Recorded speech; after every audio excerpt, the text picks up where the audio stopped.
Mr. Dan. How are you today? Not bad yourself. Pretty good. Slightly quarantined for a couple of days and then going back to work, so we'll see how it goes. And you? Uh, they asked me to come back to work, but I have a number of people in my household that are at risk, so I actually can't. All right. Well, better be safe than sorry, right? Yeah, gotta protect the people. I completely agree. Well, just if you don't know by now, this is a Schmoes of the North production. We are launching into the podcast world, so no longer just YouTube videos, but we're going on the Anchor podcast, and we'll be talking about a lot of things. The first thing we'll be talking about, well, is movies. And when we were pitching ideas on what movies to watch, who to have as guests, Mr. Dan here said a shocking revelation that he'd never seen Mulan. So we said to ourselves, we gotta watch Mulan. We gotta talk about it. So yeah, I'm guessing you had time to watch a full movie, right? Yeah, I watched it this afternoon.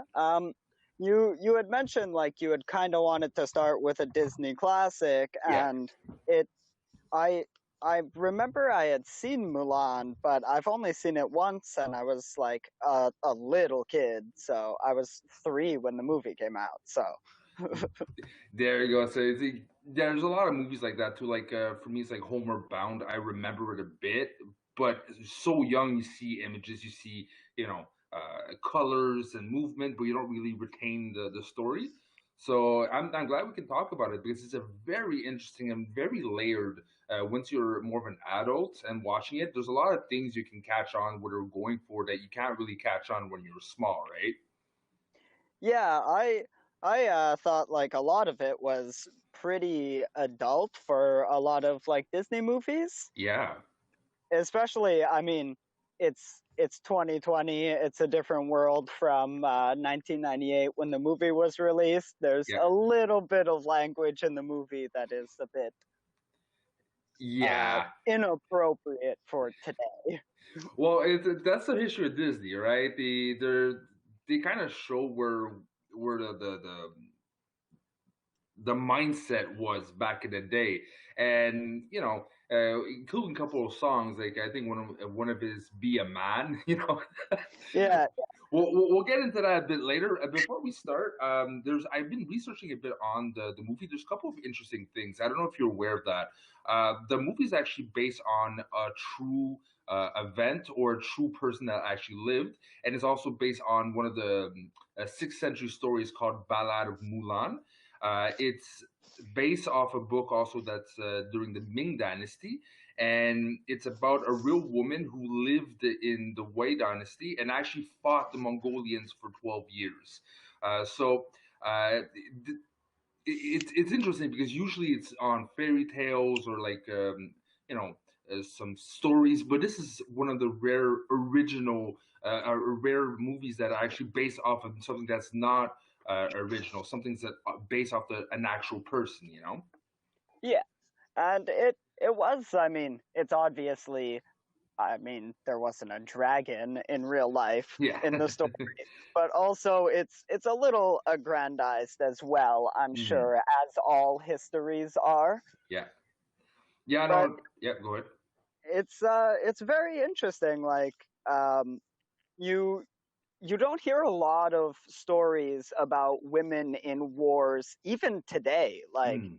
they they are kind of like pushed off to the side of most stories that you hear, Mm. No. where Yeah. there were many of them in all sorts of wars that we just don't talk about, including the world wars that Mm. were mostly men fighting, had a lot of women who pretended to be men. Yeah, it touches a global sentiment by a lot of people that live by this, that they were basically judged for their sex, categorized because you're a woman, you have to do this. This is your role in life, and it just is a testament to some people saying no, I'm not going to take it. I am. this is not who I am. This is what I need to be, or in her case, this is what I have to do to protect my family. Just because I wasn't born as a man doesn't mean I can't do it. And it really it was ahead of its time for a Disney movie in a sense to have that kind of message, and also because by being someone who actually is studying in sexology and university, um, I've actually understood, or maybe this is me, but there's a lot of significations of like cross dressing and transsexualism used during this movie, saying like what you see in the exterior does not reflect what I am in the interior, you know? Yeah, I appreciated when they bring it back at the end and Mm. all the men dress up as women to sneak into the castle and no one suspects them. That was actually a pretty good joke at the end. Yeah, and it's well, we'll go into more of the story itself just in a couple minutes. There's some Hmm. other things I actually saw that was interesting. She is one of the rare left-handed Disney princesses, which actually means, as a symbology usually of being different. And she's also the first Disney princess to not actually be an actual princess that wasn't born into royalty, and she Hmm. didn't marry any prince. She's also one of the rare ones to not sing about her love for a hero or prince. So it's really centered and towards like the main character as be finding herself, and it's a lot less of a lovey-dovey. I need to be saved, or I'm relying on the love of someone like most Disney movies. So it's pretty different. I did notice there is one point that she does kind of Oh. like she gives a look to Mm, Li Shang, yeah, but it is like after everything, and it is like she's saved his life already, and it's at the end of the movie, and she just it's kind of like she wants him to ask her, but and then it ends there. We we'll get there. yeah. Well, there's also Mulan 2, which I've never seen, and I don't plan to see because those sequels and those eras in Disney are horrible. Lion King Oh, 2, I'm speaking to you. Uh, hey, I grew up on Lion uh, King too.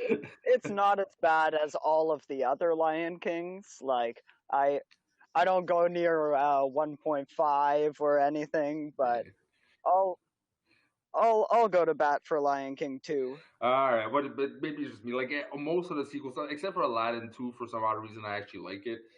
Most of the sequels, they just make me cringe. Another fun fact: she is the second princess to be wearing pants.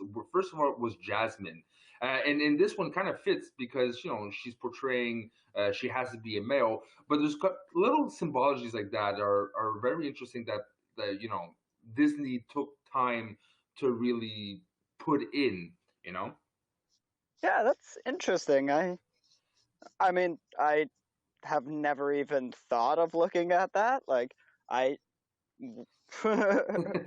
but yeah, it is kind of an odd thing, and in this movie kind of makes sense because she's pretending to be a man for most of the movie. Yeah. And I'm just curious. Now we talked about like the how it's different, its origin a bit.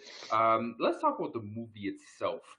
How did you first of all? How did you find it in general? So since you haven't seen it in a long time, and the last time was as a kid, as an adult, how do you appreciate it? Yeah, okay. Well, let's first get into before I watched it this afternoon. I knew maybe three or four things about Mulan. I remembered Mushu. Okay. I obviously remembered Eddie Murphy and like Mm, his character being funny. I remembered the horse for some odd reason, okay. and I remembered it was like a woman pretending to be a man to go fight in a war. I had thought she was pretending to be her brother, Okay. but I was surprised to find out that it was actually her father, and that was a pretty sentimental beginning to the movie. Mm, She she sees that he's very weak and uh like he is definitely not going to survive a war, so she runs out after. Like I don't know exactly if she's running out for to protect him or to find herself, or I Or guess both. that's what the movie's about Or, is. or Yeah. both, I'd say, Dan. You do an interesting point because yes, she's saving her father, but she's also not happy in the circumstances of being matched, right? And Yeah. going through the traditional route because, like you said, they put her a left-handed character for a reason. They wanted her to be different for all the girls that don't feel like they belong in the traditional girl standards. So yeah, she was doing both, I think. Yes. I really enjoyed right at that beginning, like there is the going to the matchmaker where she bumbles everything Mm-hmm. and everything gets ruined, and she's told that she'll never be a bride. But the one thing I really appreciated at the beginning of the movie was it was when they are bringing out the missives for all of the men in the family, and like they close the gates so Mulan can't run out and find out what it's about, and her grandma just points up at the roof and tells her to basically climb a wall and spy on what's happening. It's like the grandma is consistently awesome throughout the whole movie. Oh yeah, the grandmas, like a lot of the grandmas I know, that they're vulgar mouthed, they're completely non following the parents. They're very outside the box, and they understand a bit what the kid going through, but they can't do much about it except for hinting a couple of things. The grandma is, you talk about things you remember from youth. I don't remember that much of the movie when I was younger, but one thing that stuck out was like you, Mushu, the horse, and the grandma, because my grandma was like that. Oh yeah, I didn't remember the grandmother character. To be fair, I mean, on a down note, I did not have grandmothers. They had both passed before I was born. Okay. So, but I had forgotten that there was a cricket in the movie. Yeah, same Like here. that character completely left my train of thought about this movie, and like it makes sense because every Disney princess has a little animal friend. Mm. It, It's kind of a prerequisite. Yeah, and okay, so that's for the beginning. Did you know off the bat you were gonna enjoy the movie now as an adult, or you were gonna see like how it is gonna develop? I mean, I thought I was going to enjoy it. Like, I grew up watching the first two Lion Kings and like pretty much on repeat, and a lot of the Little, even the Little Mermaid too. Mm. And so I've watched a fair bit of Disney musicals, and I thought it was going to be good. I was not prepared for it to be like easily one of my favorite Disney movies as soon as I had finished it. Unlike one of our Like compatriot admins. you you were laughing a little bit about Be a Man earlier, but Yes. and I don't want to ruffle feathers, but it might be better than I Just Can't Wait to Be King. Mm. Yeah. Okay. Is a real fun song. No, but I was gonna go with the songs because I have an unpopular opinion that I know. I'm sure one of our admins, Dave, is gonna moan, complain, and kill me about, but we'll get to that after. One thing I realized, something I didn't realize before, is how well they managed to go in the middle ground. That this is a Disney princess movie, but is as targeted for little boys or boys than just girls. It's very middle ground. Like Lion King is very, for boys. Uh, a lot of the princess things is for girls. This one managed to find something good for both of them, which I find really, really smart of them, since it is a story about a girl trying to pass for a guy because she has to get out of the world. They have to touch both audiences. And that's one thing I didn't realize when I was younger. Yeah, the closest I could find to an example of that would be like a Toy Story, which is more of a movie about friendship, Mm, and that is it kind of fits for everybody. But yes, they were. in in the times trying to target movies for a one sector or the other, or one gender or the other, but kind of, especially with The Lion King and Mulan and those like the 95 to 2000 range, Disney really like upped their game, making their movies accessible to a lot of ages and a lot of people. Yeah, and also, well, I'm gonna go to the controversial part now. I now rewatching it. When I was younger, I appreciated it. Now rewatching it, I actually find Mulan, like the songs itself, to be one of the weaker song catalogs of the whole Disney universe. Dan's gonna kill me. I'm sorry. Dave is gonna kill me. I'm sorry, Dave. I know, but you didn't want to speak any bad of this movie because it's your favorite. But I didn't enjoy the songs. Now I rewatched it. What about you? Well, I mean, I really enjoyed Be a Man. That was a very fun song. I'm actually quickly looking up a list of them so I can refer to them Okay. properly. Um, I enjoyed um, I'll Make a Man Out of You was an interesting song. It was the one where they were all doing their Mhm. training and ends with her actually like completing the climb up the like big totem pole, or well, telephone pole almost, that they had with the arrow on Yeah. top. I don't know. There wouldn't really be a reason for one of those giant wooden poles in medieval times, but you know Convenience. that, yeah, it they needed something really high up for him to hit with an arrow, I guess.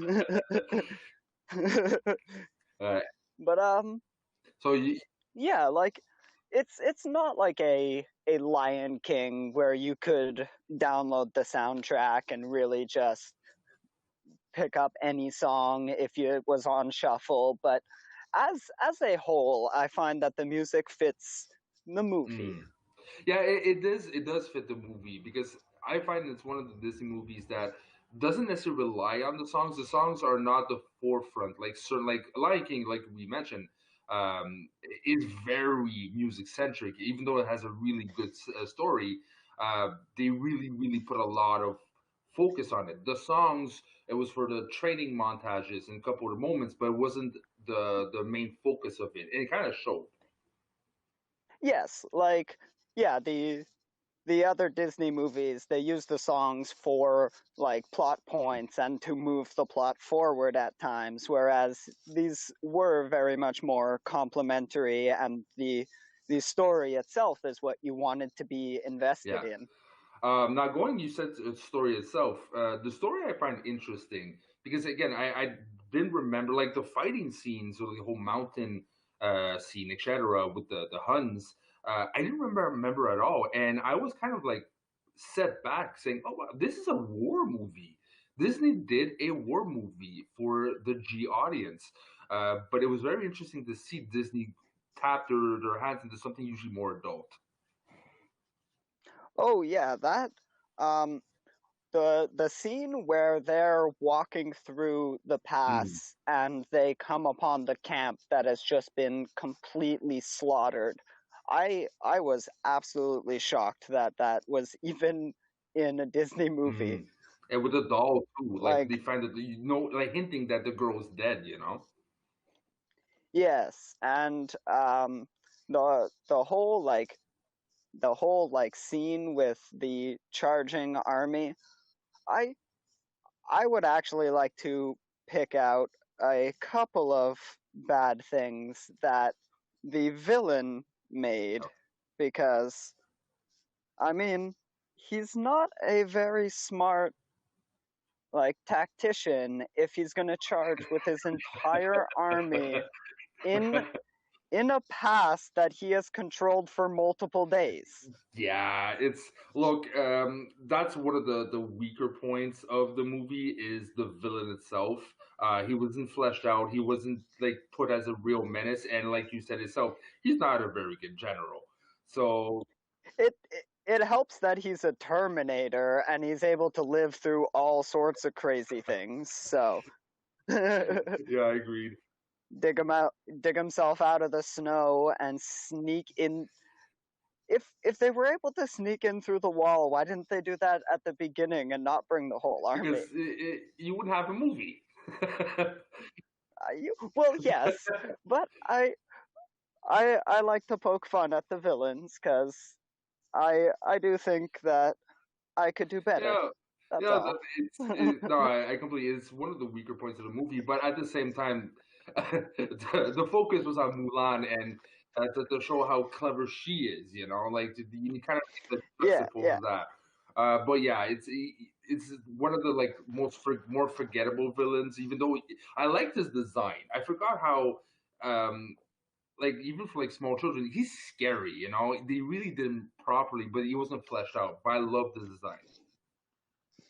yeah. Like he's one of the few people in the movie with like colored Yeah. eyes, and that really stands out when like he's staring and doing his menacing faces, and he was pretty like, well, villainous. He Or you knew from the beginning by his design that that is your main villain. That is not a singing waffle making person in the morning. He is the bad guy. You know. Yeah, he looks so menacing in all of the like periphery scenes, like when he's threatening, well, when they first come up on the first couple of people and they take them out and then they get into China, and then they find the two soldiers and he threatens them and he sends them running and then gets his like right-hand man to shoot one of Hmm. them. Like he was a lot scarier in those scenes than he seemed in, well, at least in the mountain pass scene. In later on in the movie, he does come up with a pretty good plan to get quite close to the Yeah. Emperor. Uh, Also, but before we go like near the ending scene, one little interesting fact is Mulan is the first princess to actually have or be shown on film to be physically wounded, which I find interesting. None other of the like you got Sleeping Beauty, a curse, usually it's curses or something more invisible, right? But to have an actual blood even to be shown in a Disney movie is one of the first ones that it was in Mulan. Yes, that I didn't actually realize that when I was watching it either, but I did want to talk about that part of the movie a little bit Mm. anyway. When when Li Shang finds out that she is a woman, and whereas a couple of minutes ago he was willing to give his life up for Mm. Ping, uh, he tells Mulan that since she saved him and now he owes her a life, that not executing her is a debt Mm. repaid, and they leave her there. They just leave her in a mountain pass with no supplies, which I thought was It was a little hardcore even for it was someone you're dismissing from the it was a army, you dick move. know? Let's just call it as it is. It was a dick move. Yeah. But yeah, no, it's but yeah, at the same time, you know, like it's better than the alternative that should have been her death, like on the spot.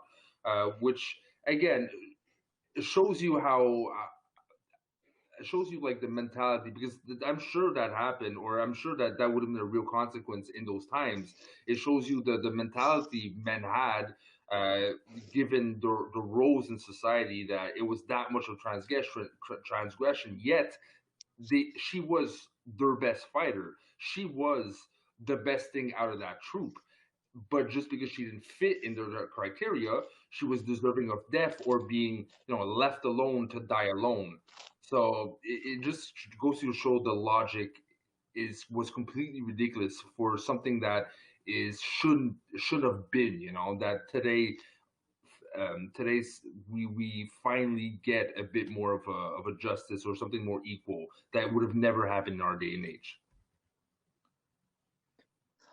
Yes. I mean, it wouldn't happen in Yeah. our army or in in a like more civilized army, but this could absolutely be a story in the year 2020. Yeah, no, true, true. And variations on this story happen every single day.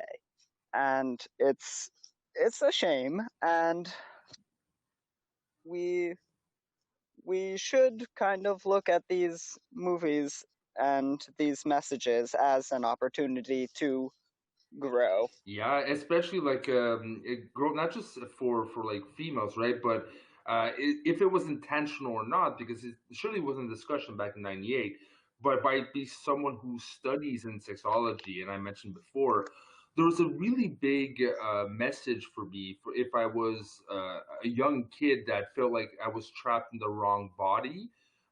For anything to do with transsexuals, cross dressers, um, there's a strong message of you can be who you want to be, even though you were born different, which I find really really interesting, and I don't think it was their purpose, but it still comes out as that message, like or not, for someone especially who feels like that.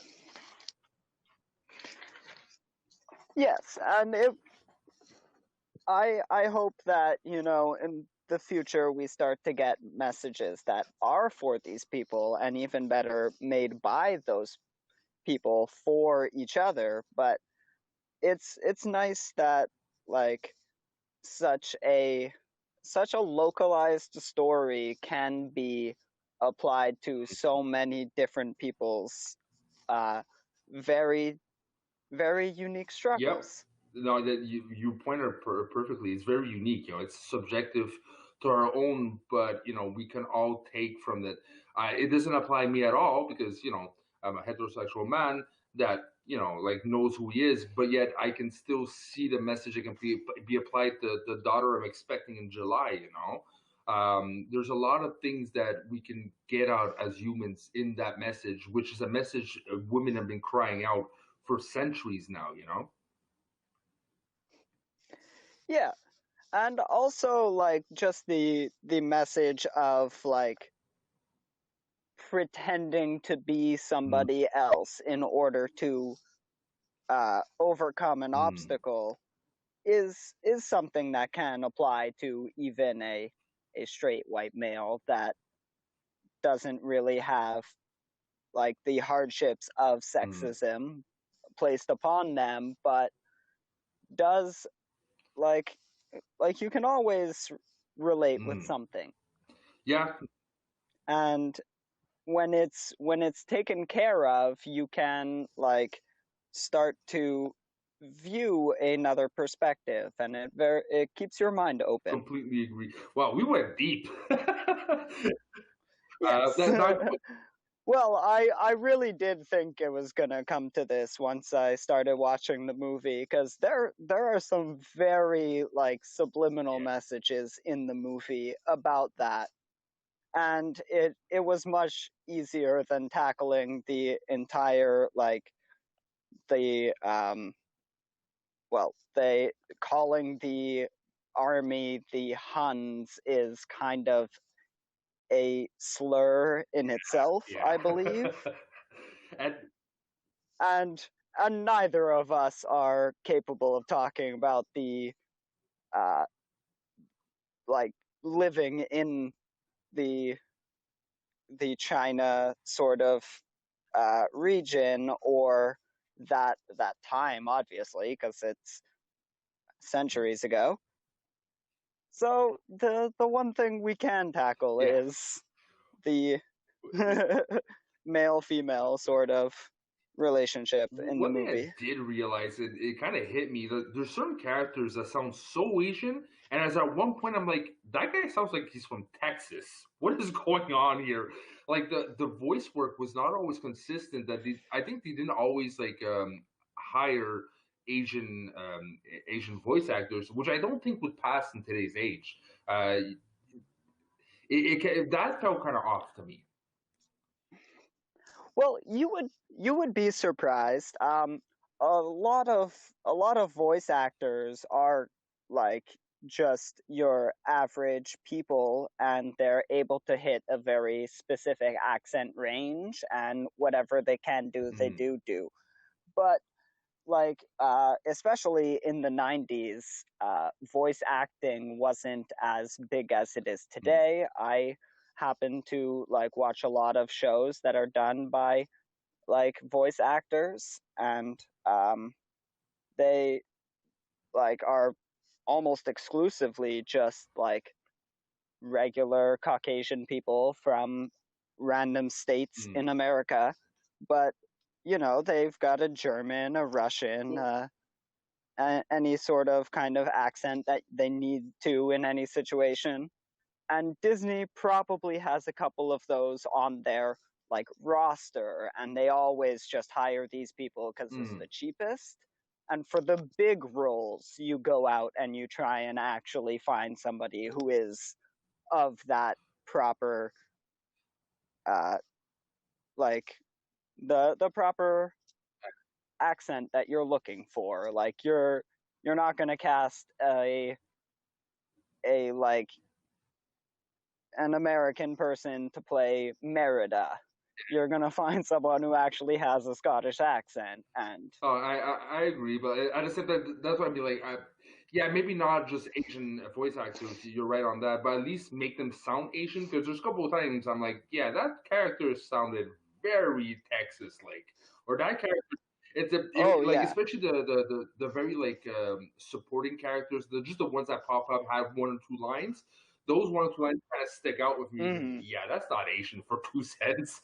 But yeah, I actually find one of the worst ones, and I'd have to actually check. was it a Um. small guy? Oh no. Oh What? no. He actually. Well, now I feel like an asshole because he actually is of Chinese descent. What? There you go. Live and learn that. Yep. But I was gonna say like one of the pretty like the ones that sounds like it's very like pushed is Chifu, like the counsel to the Mm, emperor, okay. and it yeah, where he's always just like literally just like snarling at everybody, and I really thought that accent was a little off, but turns out I'm very wrong. Uh, so now Oof. we're closing up. I just want to know, on a scale 1 to 10, now that you rewatched it as an adult, what do you give this movie? Oh, well, I would give it, I don't know, a hmm. See, the problem is a lot of these movies you want to like grade high based on you just watched it and it was very Mm, enjoyable. So I always try to mark down a movie that I've okay. just seen. Like I subtract 2 points until I've like sat Okay. on it a little bit. But even at that, I would probably give Mulan a Okay. 6.5. Like I feel like it's an 8.5, but I want to just put a 6.5 down because it was very enjoyable. But as you said, there is some a couple of problems with the movie, and it is a little Mm, dated. But all in all, it is very enjoyable. That 6.5 very much could be as high as 8.5. I just would have to wait yeah, and and see, you I know? would give it a 7, so I'm pretty close. Especially like you said, it's a bit outdated. Uh, the Eddie Murphy performance was fun, but wasn't as funny as I remember it to be. But especially now as an adult, the message itself, now that I understand it more, really resonated with especially what I'm studying, and really hit home to certain cases I've seen. So yeah, it's a solid 7, less for the movie and more for what it was going for. Oh yes. Speaking of like messages in the movie, we did gloss over one of them, which was just when she gets home. And she Mhm. delivers like a medal from the emperor and the sword of the invading leader, and her father just throws them both to the side because he's more happy to see his daughter alive Mhm. and back home than anything else, and that's what's Yeah, most it's important. you can bring honor, but at the same time, because this whole movie was like bring honor to your family, but you don't need those accomplishments to bring honor. She just had to be safe and be herself, you know. And it took time for her father, and it took that event, I should say, for her father to realize that too. All right. Yes, yes. Well, yep. And oh, I was just gonna say there was one other thing Yep. I wanted to mention that was just maybe my favorite line in the whole movie, where the emperor tells the captain at the end that like women like this don't come around every dynasty, so go get her basically. And it felt real good because like especially in all those like romantic comedies, it's always the father figure, but his isn't around anymore, and the it's the fatherist figure telling him, like the wisest in the land, saying like, dude, Yeah. do You this. idiots, go, you know. All right. Well, that pretty much Yeah, concludes our episode for Frenchie Watches Mulan. That being said, before we go, where can we find you, sir? I'm just around mostly on the movie trivia Facebook page and our Schmoes of the North Facebook page. Uh, Usually looking around, but not commenting much on the fan pages. All right. I don't have much of an You're online like presence you're like me. myself, but I like to be left alone. yeah, I'm more of a commenter. I might engage in some things, but yes, I don't produce any content until this second, so Welcome to the welcome we'll to see the how it producing goes. side, sir. All right. So, and you can find me basically if you want to find me on Twitter, it's the Northern Schmoes, the official Schmoes of the North Twitter, and that's about it. Because, like I said before, I like my privacy. I like to be left alone. So that being said, thank you very much for listening to the end. Until next episode of the Frenchie Watches. Goodbye. Take care.